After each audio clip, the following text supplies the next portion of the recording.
নমস্কার, আপনারা দেখছেন ট্রাইব টিভি আর নিউজ আজকাল নিয়ে আমি অনন্যা রয়েছে আপনাদের সঙ্গে। শুরুতেই যে খবরের দিকে চোখ রাখবো, গরু পাচার মামলায় অনুব্রত কন্যা সুকন্যা মণ্ডলকে ফের তলব করলো ইডি। আগামী সপ্তাহে দিল্লিতে ইডির সদর দপ্তরে হাজিরার নির্দেশ দেওয়া হয়েছে তাকে। ইডির দাবি, এর আগে দুবার সুকন্যাকে নোটিশ পাঠানো হয়, একবার অনুব্রত হেফাজতে থাকাকালীন, আরেকবার তিহার জেলে যাওয়ার পর।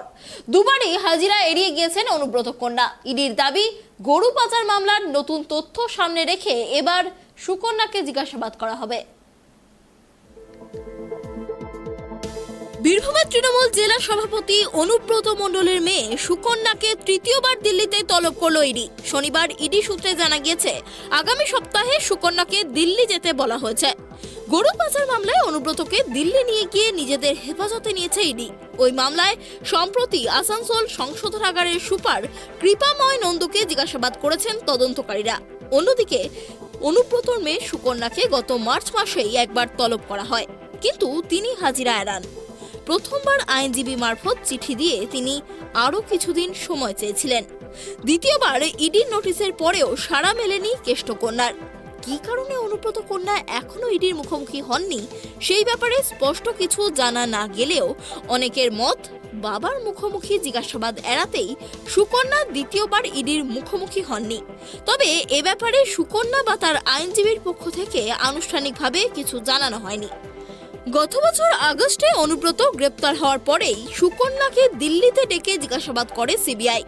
তারা দাবি করে বিপুল সম্পত্তি সম্পর্কে কেষ্টকন্যার কাছে প্রশ্ন করা হয়, কিন্তু তিনি সদুত্তর দেননি। তিনি জানিয়ে দেন, ওইসব প্রশ্নের উত্তর তার বাবা এবং হিসাব রক্ষক মনীষ কোঠারি দিতে পারবেন।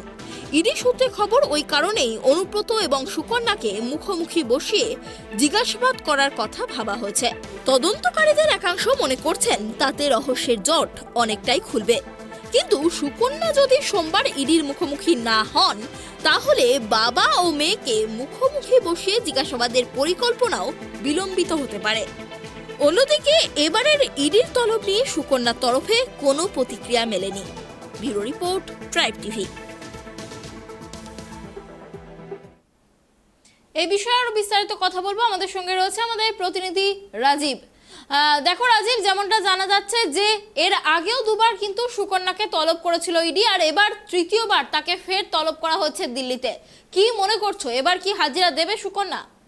দেখো, প্রথমেই বলি যে অনুব্রত গ্রেপ্তার হওয়ার পরই জানো যে গত আগস্ট মাসে প্রথম ডেকে পাঠানো হয়েছিল সুকন্যা মণ্ডলকে, এবং তারপরেও তিনি সেই সময় যাননি। তিনি আইনজীবী মারফত চিঠি দিয়ে জানিয়েছিলেন।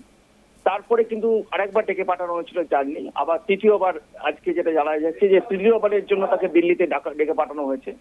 জানো, অনুব্রত মণ্ডল এই মুহূর্তে তিহার জেলে রয়েছেন। অনুব্রতের যিনি হিসেব রক্ষক মনীষ কোঠারি, তিনি ওখানে রয়েছেন, তিনি রয়েছেন দিল্লিতে তিহার জেলে।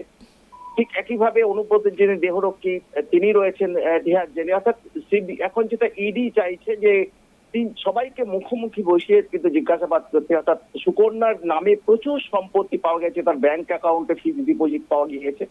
এই সমস্ত বিস্তারিত, যে সুকন্যা সে একটা প্রাইমারি স্কুলে চাকরি করতেন এবং সেখান থেকে কিভাবে তিনি এত টাকা জমালেন, এটাই কিন্তু সব থেকে বড় প্রশ্ন দেখা দিয়েছে। এবং সেই কারণেই কিন্তু সুকন্যাকে তার বাবার সামনে নিয়ে, বাবার সামনে বসিয়ে জিজ্ঞাসাবাদ করতে চায়, এবং সেই কারণেই কিন্তু তাকে ডেকে পাঠানো।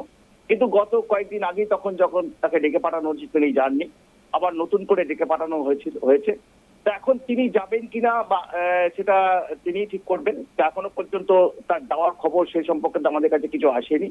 তবে তাকে যেতেই হবে, কারণ ইডি যখন এই বিষয়ে তদন্ত করছে, এবং ইডি জানো যে আদালতের নির্দেশে এই তদন্ত করছে। অনুব্রত মণ্ডল তাকে বহু চেষ্টা করে কিন্তু ইডি তাকে দিল্লিতে নিয়ে গিয়েছে, এবং তিহার জেলে তাকে রয়েছেন এই মুহূর্তে।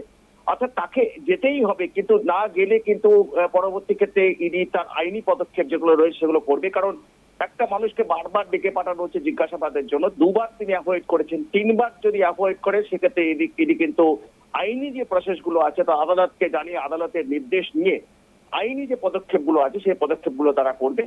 তবে মনে হচ্ছে যে যেটুকু খবর, যে হয়তো তার আইনজীবীরা তাকে পরামর্শ দিচ্ছেন তাকে যাওয়ার জন্য দিল্লিতে। কারণ না গেলে ইডির কিন্তু মুখোমুখি তাকে হতেই হবে, না গেলে তিনি আরো সমস্যায় পড়বেন, তার বিপদ আরো বাড়বে। এই পরিস্থিতি দাঁড়িয়ে এখন আগামী সপ্তাহে তিনি যান কিনা দিল্লিতে ইডি ডাকে, সেই বিষয়টা কিন্তু এখন যথেষ্ট আমরা সবাই কৌতূহলী আমরা যে তিনি যান কিনা। কিন্তু ইডি চাইছে যে আগামী সপ্তাহে কিন্তু তাদের সবাইকে বসিয়ে জিজ্ঞাসা, কারণ জানো যে আদালতের তারা নির্দেশ রয়েছে যত দ্রুততার সঙ্গে এই তদন্ত শেষ করতে হবে, কারণ বারবার সিবিআই এবং ইডিকে আদালতের প্রশ্নের মুখে পড়তে হচ্ছে কেন এত দীর্ঘ সূত্র হচ্ছে, কেন এত দেরি লাগছে তদন্ত করতে। সেই জায়গায় দাঁড়িয়ে ইডি কিন্তু চাইছে দ্রুততার সঙ্গে তদন্ত শেষ করতে, এবং কারা এই আসল যে বেনিফিশিয়ারি অর্থাৎ কারা এই মাথায় চক্রের অন্যান্য যারা রয়েছেন তাদের কাছে পৌঁছাতে। সেই জায়গায় দাঁড়িয়ে আগামী সপ্তাহে সুকন্যা মণ্ডল তিনি যান কিনা সেই দিকেই সবাইকার নজর থাকবে। অনেক ধন্যবাদ রাজীব আমাদের সঙ্গে থাকার জন্য। আপনাদের আবারও একবার জানিয়ে রাখি, এর আগের দুবার সুকন্যা মণ্ডলকে নোটিশ পাঠিয়েছিল ইডি দিল্লিতে হাজিরার জন্য, আর এবার তৃতীয়বার ফের হাজিরার নির্দেশ দেওয়া হয়েছে সুকন্যা মণ্ডলকে দিল্লিতে ইডির দপ্তরে। এখন দেখার যে সুকন্যা মণ্ডল এবারেও হাজিরা এড়ান নাকি দিল্লি গিয়ে শেষ পর্যন্ত ইডির মুখোমুখি হন তিনি।